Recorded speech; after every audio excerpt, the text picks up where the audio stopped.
شهر رمضان هو شهر الصلاة، شهر العبادة، شهر القرآن، واللي بقوله لك ده أنا مش محتاج تعرفه، أنت أوريدي أصلا عارفه.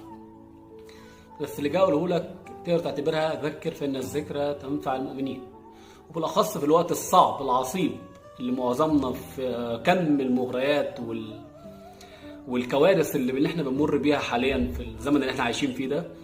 وإن إزاي يخليك طول الوقت بتلف حوالين نفسك، حوالين شهواتك، وبالأخص الجيل الصغير او الناس اللي لسه ما اتجوزتش، اللي هو مثلا ممكن زي حالي.